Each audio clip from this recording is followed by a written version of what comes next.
रामकृष्ण हरी. रामकृष्ण हरी. जय जय रघुवीर समर्थ.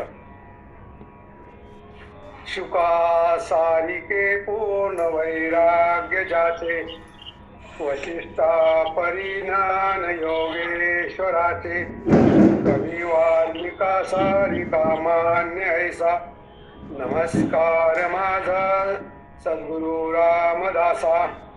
जय जय रघुवीर समर्थ.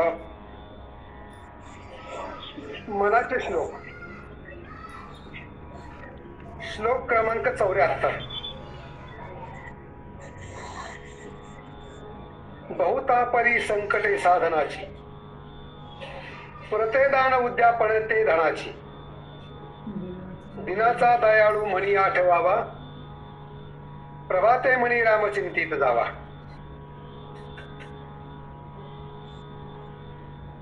अतिशय सुंदर श्लोक आहे. बहुतापरी संकटे साधनांची. साधना करताना आपण पाहतो, साधना करण्यासाठी अनेक संकटे निवारण करण्यासाठी अनेक लोक पुरते दान तपे उद्यापने ही सांगितलेली आहे, आणि ते करण्यासाठी पैसा लागतो. मग म्हणजे साधना करायची तर पैशाची काय गरज आहे? तो दिनाचा दयाळू जो आहे ना, दिनाचा दयाळू मणी आठवावा, प्रभाते रामचिंतित जावा. देवाचं नामस्मरण चिंतन करण्यासाठी मागच्या ह्याच्यामध्ये पाहिलं आपण की देहाला दंडन करायचे नाही.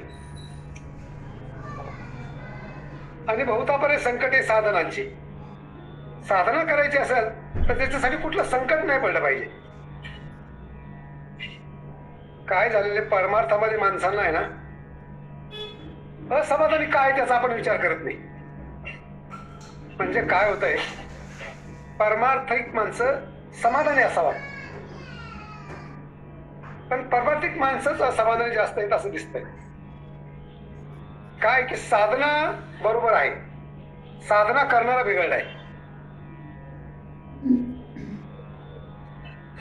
साधना करायची म्हणजे काय करायचं याचा अगोदर सारासार विचार केला पाहिजे.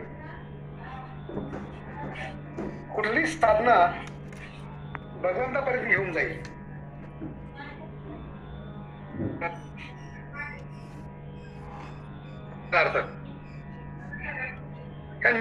ते काही लागत नाही.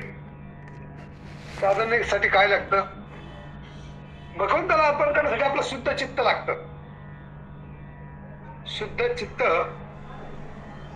ठेवून देवाचं नामस्मरण चिंतन साधना केली तर त्याच्यासाठी काय पैसे खर्च करावे लागत नाही, आणि साधनाही चांगली घडते. बऱ्याच ठिकाणी महाराष्ट्राने महाराष्ट्राच्या बाहेर फिरण्याचा योग आला, तीर्थक्षेत्री जाण्याचा योग आला. आता बऱ्याच तीर्थयात्रेच्या ठिकाणी खूप गर्दी असते. गर्दी आणि गर्दी. अनेक तीर्थक्षेत्राच्या ठिकाणी माणसं काय सहल म्हणून जातात आणि देखावा करण्यासाठी मोठमोठाले हार तुरे गुच्छ शाल नारळ फुलं हे घेऊन जात असतात. मला सांगा, देव तुमचं अंतर्यात्मेने खऱ्या मनाने काय स्वीकारतो बरं? मागच्या आठवड्यामध्ये मध्य प्रदेश मधली काही साधक मंडळी माझी परिचयाची आली होती, आणि त्यांना घेऊन शिर्डीला जाण्याचा योग आला. महाराष्ट्रातील संत साईबाबाचं स्थान सगळ्यांना परिचित आहे. त्या ठिकाणी गेल्यावरती तिथे माझी काही ओळखीची मंडळी होती पूर्वीची. त्यांनी सांगितलं की महाराज, मंदिरामध्ये कुठल्याही प्रकारचा हार तुरे गुच्छ घेऊन नेण्यावरती बंदी आहे. मी म्हणलं, मागच्या 4 वर्षापासून मी येतोय, इथे खूप हाराची दुकानं असतात, अनेक लोक श्रद्धेने घेऊन जातात. त्यांनी सांगितलं, महाराज आमच्याकडे जे तिथे सेवा करणारी सेवक मंडळी आहेत त्यांनी स्पष्ट सांगितलं, जर तुम्ही हार तुरे इथे आतमध्ये मंदिरे आणणार असाल ना तर आम्ही नोकरी सोडतो. याचं कारण काय घडलं? दररोज 2 ट्रक तिथे फुलांचा कचरा व्हायला लागला, आणि ते समाधीवरती बाबांच्या मूर्तीवरती हार चढवायचे, ते काढायचे. याच्यामुळे काय झालं की लोकांना खूप कष्ट पडायला लागले, साधना बाजूलाच राहिली आणि देखावा निर्माण झाला. आणि अशा साधनामुळे काय होते की भक्ती बाजूला राहते आणि आपण काय करतोय, कुठल्या मार्गाने जातोय याचा विचार लोकांच्या मनामध्ये येत नाही. संत तुकाराम महाराजांनी म्हटलेलं आहे, साधन संपत्ती हेचे माझे धन, सकळ चरण विठोबाचे. शीतळ हा पंथ माहेराची वाट, जवळ नीट सुखरूप. हार तुरे उच्च शाली, देवाला सोन्याचा मुकुट, सोन्याचा हार, ह्या गोष्टी तुम्ही दान केल्यानंतर तुमच्या पुण्य पडणार आहे का पदरामध्ये? तर कदापि पडणार नाहीये. आपण काय करतो आहोत याचा आपल्या अंतरात्म्याला विचार करावा नाही. प्रत्येक गोष्टीमध्ये आपल्या अंतरात्म्याचा आवाज घ्यावा. आपण काय झालेलं की व्रत कैवल्य याच्यामध्ये अडकून पडलेलो आहे. मला सांगा, ज्या काळी पैशाचा शोध लागलेला नव्हता त्या काळात लोक भक्ती करत नव्हते का, साधना करत नव्हते का? त्या काळातील श्रद्धा भक्ती ही खरी होती. आता काय झालं की पैशाचा महापूर आलेला आहे आणि सगळा दिखावा चालू आहे. हे टाळलं पाहिजे. हे सगळं आपण करून आपल्या पदरी काही पडत नाहीये. आणि म्हणून परमार्थातील माणसं असमाधानी झाले, चित्त जागेवरती नाहीये. आपण आजूबाजूला पाहत नाहीये, विवेक जागृत ठेवून आपण विचार करत नाहीये. आणि काय झालं की आपल्या मनावरती एक प्रकारचं ओझं निर्माण झालेलं आहे. आपल्या मनावरील विचाराचं ओझं अशा ठिकाणी उतरून ठेवावं की जिथे ते सुरक्षित राहील, आणि मन अशा ठिकाणी मोकळं करावं जिथून ते दुसऱ्याच्या कानापर्यंत जाणार नाही. आपल्या मनातील आपण ज्या काही हितोपज गोष्टी करतो त्या अशा माणसाजवळ करावं की त्या इतरांच्याकडे जाणार नाही. याला काय म्हणतात? बुद्धिमान. बुद्धिमान तो नाही की जो जास्त बोलतो. बुद्धिमान जो असतो की ज्याला कुठे गप्प बसायचं, थांबायचं हे त्याला माहित असतं. अशा माणसाला बुद्धिमान म्हणावं.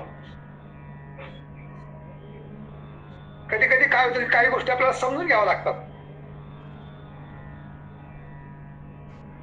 सारे शब्द बोलता आले असते तर मग नजरेची आणि भावनेची गरजच पडली नसते ना. काही गोष्टी बोलायच्या नसतात, समजून घ्यायच्या असतात. काय झालं की उपदेश करणारे उदंड झालेले आणि ऐकणारे कमी झालेले. भक्ती प्रकारामध्ये श्रवण भक्ती ही महत्वाची आहे. अगोदर काय करावं? शांत चित्ताने ऐकून घ्यावं, त्याच्यावरती सारासार विचार करावा. सत्य काय, असत्य काय, खरं काय, खोटं काय, काय केलं त्याचे काय परिणाम होईल याचा सारासार विचार करावा. आणि मग नंतर रिॲक्ट व्हावं, म्हणजे त्याच्यावरती नंतर काहीतरी आपण बोलावं. थोडस समाजामध्ये कुठं काय खट्ट झालं ना की लोकांचा सल्ला देण्याचा पाऊस पडतो. सल्ला जरूर द्यावा, पण तो देत असताना त्याच्या पाठीमागे काय हित दडलेलं आहे याचा विचार करावा. आणि म्हणून भक्ती करण्यासाठी जो दिनाचा दयाळू जो आहे भगवंत, तो मनामध्ये काय माठवावा, त्याचं स्मरण ठेवून एखाद्या गोष्टीचा सल्ला द्यावा. मी जे तुम्हाला ज्या काही दोन गोष्टी सांगणार आहेत त्या तुमच्या हिताच्या आहेत का, समाजाच्या दृष्टीने बरोबर आहेत का याचाही विचार करावा. आपण बऱ्याचशा वेळा सहज बोलून जातो भावनेच्या भरामध्ये आणि त्याच्यानंतर दुष्परिणाम होतात. आणि मग काय होतं की साधनेमध्ये संकट निर्माण होतात. आणि साधनेमध्ये खरं तर संकट नाही आलं पाहिजे. साधनेमध्ये संकट आलं की आपल्या हाताला काहीच लागत नाहीये. बऱ्याचशा वेळा परमार्थामध्ये साधना करत असताना लोक दिखावा खूप करतात. कुठे तीर्थयात्रेला गेला आणि त्या ठिकाणी काय दान केलं याची कधी वांछता करू नये. आपण जे परमार्थी काही काम करतो, लोकांना सेवा देतो, याचं पुण्य आपण हरवून बसतो. व्यवहारामध्ये काय झालं की पैशाला किंमत आलेली आहे आणि श्रद्धा दाशी झालेली आहे. श्रद्धेला किंमतच राहिलेली नाहीये. तीर्थक्षेत्राचं या ठिकाणी काय केलं लोकांनी की सहलीची ठिकाणं करून सोडलेली आहेत. तीर्थयात्रेला जरूर जावं.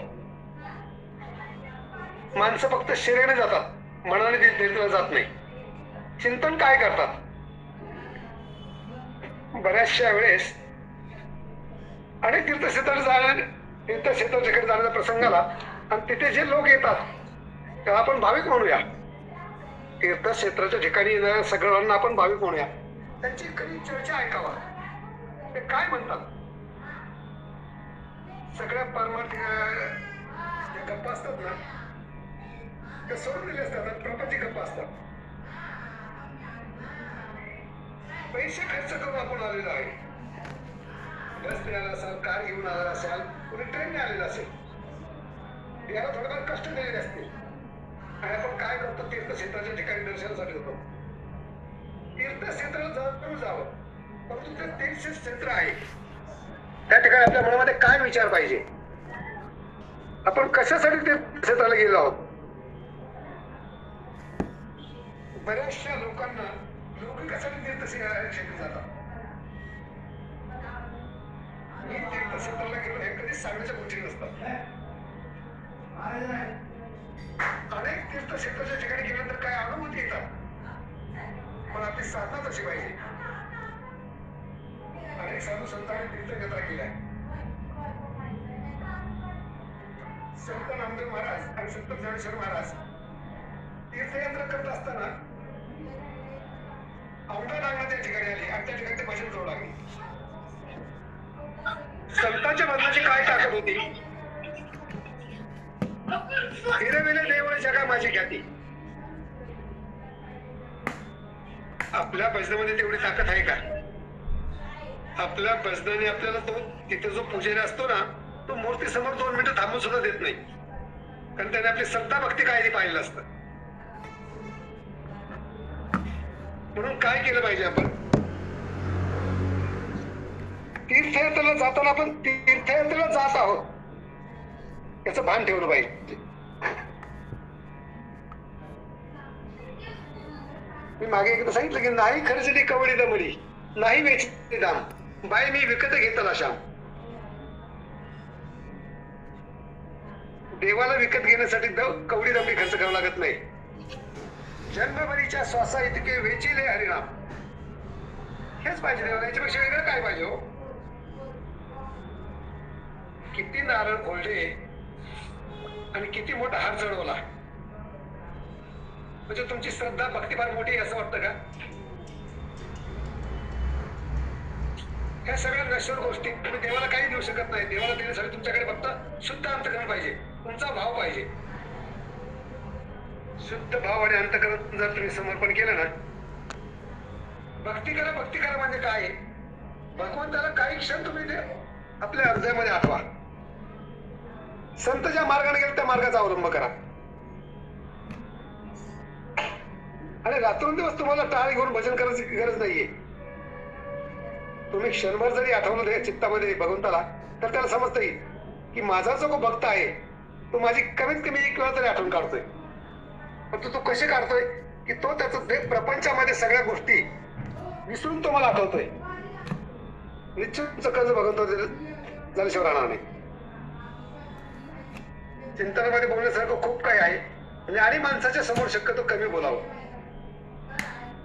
काही गोष्टी कमी शब्दामध्ये सांगितल्या तरी लोकांची आकलन शक्ती अशी असते की त्यांना समजतात. चौकामध्ये उभं राहिलेल्या माणसाने सांगितलं की डावीकडे जा, पुढे तुम्हाला मार्ग मिळेल, त्याला तेवढं पुरेसं असतं. आजच्या चिंतनामध्ये सेवेला पूर्ण विराम देऊया. जय जय रघुवीर समर्थ.